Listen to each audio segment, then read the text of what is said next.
ഞുണ്ണി കേൾക്കൂ. ഈശ്വര, പാർവതി എന്താ കിടക്കണം? അയ്യോ അയ്യോ ഫാത്തിമ, ഉത്തരം മുട്ടുമ്പോ അമ്മയ്ക്ക് സ്ഥിരമായിട്ടുണ്ടാകുന്ന ഒരു ബോധക്ഷയാ. അതിന് മരുന്നില്ല. ടീച്ചർ മുകളിലേക്ക് വെക്കുള്ളൂ. പാണിഗ്രഹണ മന്ത്രം ചൊല്ലി ഒരാൾ മാളികപ്പുറത്ത് കാത്തിരിപ്പുണ്ട്. കുറച്ച് ദിവസമായി. പിന്നെ ഈ സ്നേഹം എന്ന് പറയുന്നത് ഒരു അനുഭൂതിയാ, തരുന്നയാൾക്കും കിട്ടുന്നയാൾക്കും. അല്ലാതെ മനസ്സിന്റെ ഉള്ളറകളിൽ ബീജാക്ഷര മന്ത്രം പോലെ രഹസ്യമായിട്ട് സൂക്ഷിക്കാനുള്ളതല്ല.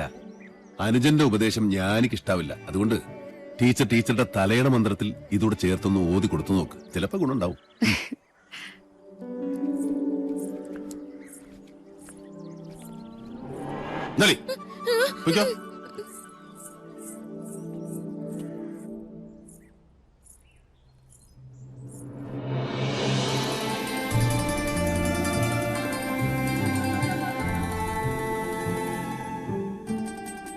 കണ്ടുവല്ലേ, അഗ്നിയാകാനും ഹിമമാകാനും നിമിഷാർത്ഥം പോലും വേണ്ടാത്ത എന്റെ ഉണ്ണിയെ.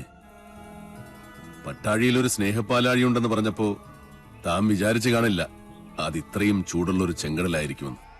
അല്ലേ? മുൻഷുണ്ടി ലേശം കൂടും, അത്രേ ഉള്ളൂ. ഇങ്ങനൊരു അനിയനെ കിട്ടാൻ ഈ ഏട്ടൻ സുഹൃതം ചെയ്യണം. അനിയനോ? ജനനം കൊണ്ട് ഞാൻ മൂത്തതാണെന്നേ ഉള്ളൂ. കർമ്മം കൊണ്ട് അവനാ ഏട്ടൻ. പട്ടാഴിൽ എന്തിനും ഏതിനും കുഞ്ഞുണ്ണിയാ കേമൻ. അതെനിക്കിന്ന് മനസ്സിലായി. ഇത്രയും നാള് വിളിച്ച ദൈവങ്ങളോടല്ല, ഉണ്ണിയോടാ ഞാൻ നന്ദി പറയണ്ട്.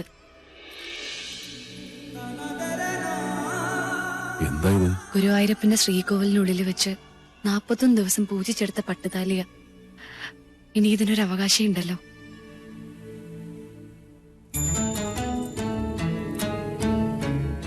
എന്താ ഇയാൾ ഉദ്ദേശിക്കണേ? എന്റെ കഴുത്തിൽ ഈ ചരട് കെട്ടിത്തരണം. ഇപ്പോ ഈ നിമിഷം. കൊള്ളാം.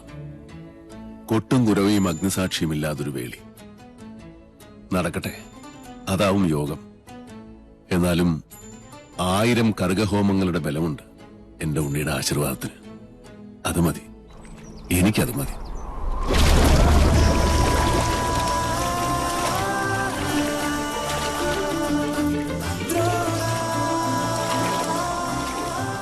ചെമ്പറയിലേക്ക് പോവാൻ തന്നെ തീരുമാനിച്ചോ?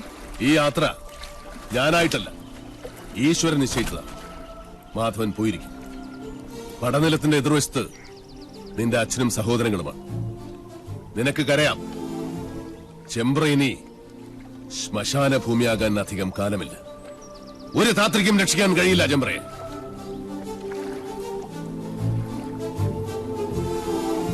പോസ്റ്റ്മോർട്ടം റിപ്പോർട്ട് കിട്ടി. കുളത്തിൽ കിടന്ന് ശ്വാസം മുട്ടി മരിച്ചെന്നാണ് റിപ്പോർട്ട്. നെല്ലൂർ മന വിൽക്കാനൊരു നീക്കമുണ്ടെന്നറിഞ്ഞു. മന പൊളിച്ചു മാറ്റാനേ പ്ലാൻ. ഒരു ഗ്രഹം ഭൂമിക്ക് മുകളിൽ നിൽക്കണോ വേണ്ടോ എന്ന് തീരുമാനിക്കുന്നത് മനുഷ്യനല്ല.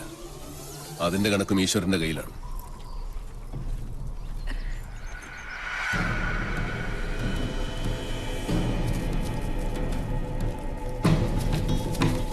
ഒന്ന് പെട്ടെന്നാവട്ടെ.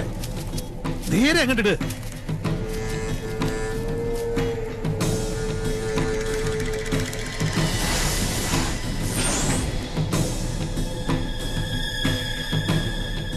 ആ പടവ് വരെ അങ്ങോട്ടിട്ട്. ആ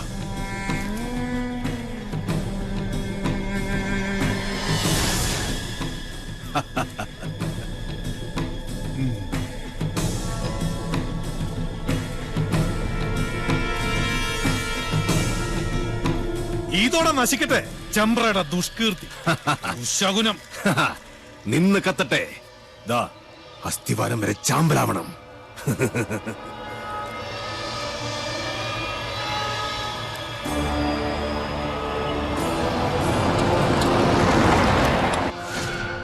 ഒരു തരത്തിൽ പറഞ്ഞാൽ ഇതും ഒരു ബ്രഹ്മഹത്യയാ. എല്ലാവരും മനസ്സിൽ അഷ്ടാക്ഷരി അങ്ങനെ ജപിച്ചോളുക.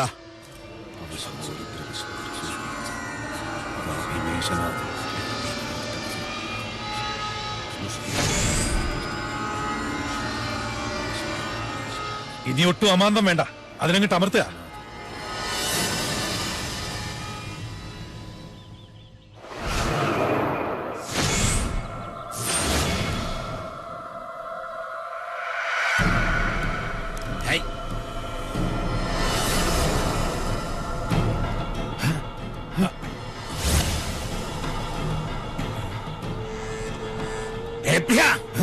എന്താ ഇത് പൊട്ടാത്തെ? എന്താ എന്ത് പറ്റി നോക്കട്ടെ.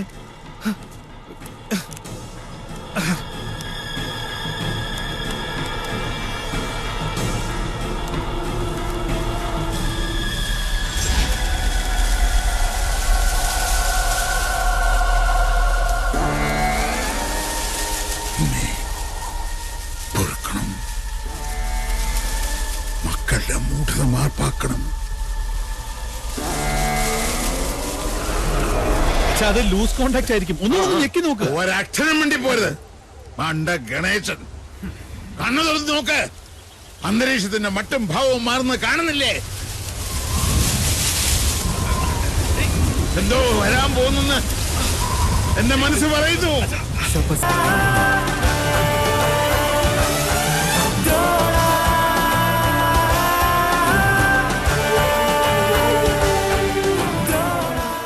ആരാ? ഏതാ ഈ അവതാരം? 10 അവതാരങ്ങളും ആണുങ്ങളായിരുന്നു. ആണുങ്ങളെ കണ്ടിട്ടില്ലാത്ത മണിയങ്കോട്ടെ അച്ചിക്കോന്തന്മാർക്ക് പുരുഷ പ്രജകളെ കണ്ടാൽ കണ്ണിൽ ഇരുട്ട് കയർ പിച്ചും പേയും പറയും. മാധവൻ, പട്ടാഴി മാധവൻ. ഇയാളെന്തിനാ ഇങ്ങോട്ട് വന്ന? അച്ഛനും മക്കളും വെച്ച പടക്കൊന്തേ പൊട്ടിയില്ലേ? രാവിലെ ഇല്ലത്തുനിന്ന് ഇറങ്ങുമ്പോ നെല്ലൂർമനെ കാറ്റത്ത് ധൂളിയാക്കി പറത്തിക്കളയാമെന്ന് വ്യാമോഹിച്ചു അല്ലേ? എനിക്ക് നെല്ലൂർമനെ ഇതുപോലെ കാണണമെന്ന് മോഹമുണ്ടെങ്കിൽ അത് തടയാൻ മാത്രം പോന്നവരല്ല മണിയങ്കോട്ട മണ്ണുണ്ണികൾ. മാധവൻ, പട്ടാഴി മാധവൻ, പട്ടാഴി മാധവൻ നമ്പൂതിരി. ഭഗവാന്റെ തിടമ്പ് പോലെ ചൈതന്യമുള്ള പട്ടാഴി മാധവൻ എന്തിനാ തിടുക്കപ്പെട്ടിപ്പ് ഇങ്ങോട്ട് വന്നത്? മന വാങ്ങാനോ അതോ കുഞ്ഞുണ്ണിയുടെ കൊലേറ കാണാൻ?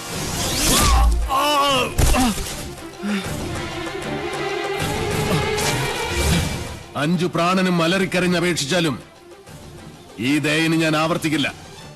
ഒരു ദിവസം അവസാനിപ്പിക്കും നിന്റെയൊക്കെ ധാർഷ്ട്യം ഞാൻ. പക്ഷേ അന്നും തീരില്ല എന്റെ വ്യസനം. അവനെ വിടുക. എന്താ വേണ്ടത് നിനക്ക്? എനിക്ക് വേണ്ടത് ഒന്നൊന്നായി ഞാൻ കൊണ്ടുപോകും. അതുവരെ കണ്ടുപോകരുത് ഒന്നിനെയും ഈ മുറ്റത്ത്. ഗുരുനാഥർ പറഞ്ഞ കേട്ടില്ലേ? ഇറങ്ങി പോവാ മുറ്റത്തുനിന്ന്. നീ ആരാടാ അത് പറയാൻ? നെല്ലൂർ മനയുടെ ആധാരം തൊട്ടുപോകരുത് എന്റെ കുട്ടികളെ. അവരിൽ നിന്ന് കിട്ടിയാ കിട്ടിയതുപോലെ ഇരിക്കും. ജീവച്ഛവമായി കിടക്കാൻ എണ്ണപ്പാത്തികൾ ഇനിയുമുണ്ടല്ലോ മണിയങ്കോട്ട്.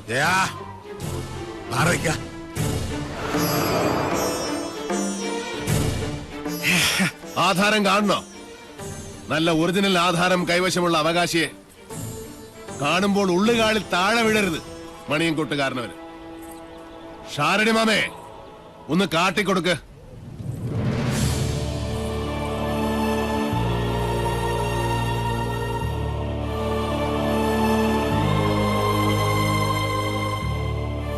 നെല്ലൂർ മനയുടെ അവകാശി തുളസിമണി.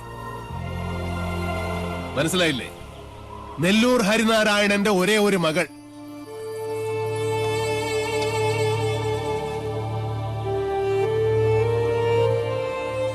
ഗുപ്തൻ ഓർമ്മയില്ലേ ആ ദിവസം? അന്ന് ഹരിയുടെ തോളിലിരുന്ന 5 വയസ്സുകാരി പെൺകുട്ടിയെ ആർക്കും കൊടുത്തില്ല. മണിയങ്കോട്ട് സാവിത്രിയുടെ കണ്ണിപ്പോലും പെടാതെ ഇവളെ ഞാൻ ശാലത്തെ അടുക്കളയിലിട്ട് വളർത്തി. ദുഷ്ടഗ്രഹങ്ങളുടെ ദൃഷ്ടിയിൽ നിന്നും ഒളിപ്പിച്ചു. സൂക്ഷിച്ചു നോക്കി മുഖത്തേക്ക്. ഇത് ഹരിനാരായണന്റെ മകളല്ലെന്ന് പറയാൻ പറ്റുമോ ക്രമൂപ്പീന്? പറ്റില്ല.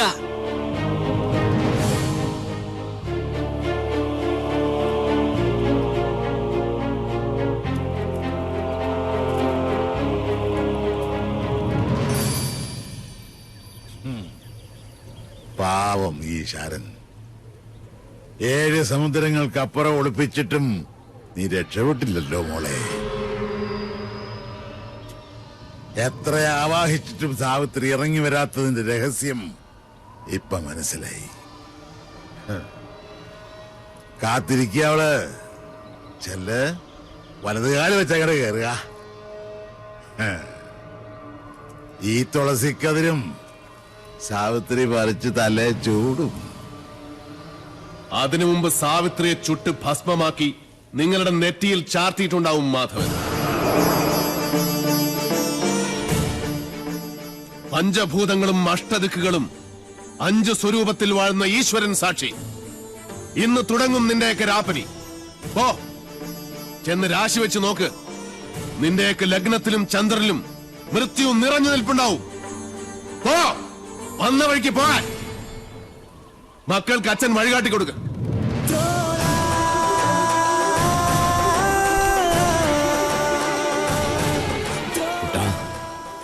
ആഴമറിയാത്ത ചുഴിയിലേക്ക് കാലെടുത്ത് വെച്ചു ഈ അച്ഛനും മകനും. ഇപ്പോ കുട്ടനും ഷാരടി മാമ മടങ്ങിക്കോളൂ. കുട്ടേട്ടൻ 4 ദിവസം കൊണ്ട് ഇതൊരു മനുഷ്യാലയമാക്കി ഞാൻ നിന്നെ ഏൽപ്പിക്കും. അതിന് സാധിച്ചാൽ മാത്രം പട്ടാഴിക്ക് മടങ്ങും. അല്ലെങ്കിൽ എനിക്ക് ചിത കൂട്ടാൻ കിഴക്കേത്തൊടിയിലെ മാവ് പോലും വെട്ടരുതെന്ന് അമ്മയോട് പറയണം. ശവം പാഴ്വിറക് കൂട്ടി അതിലിട്ട് കത്തിച്ചു കളയണം.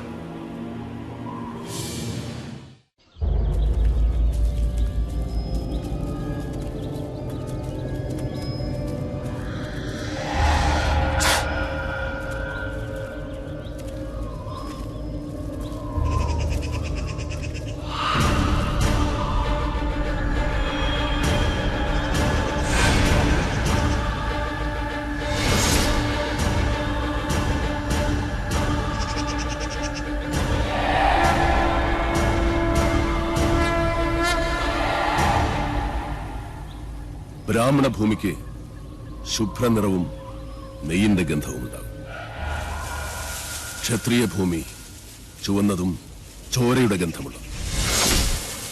വൈശ്യഭൂമിക്ക് ക്ഷാരഗന്ധമുണ്ടാകും.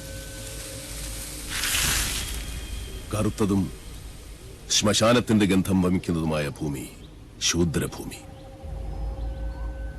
പ്രേതഭൂമി. എന്റെ പഴനി മുരുക,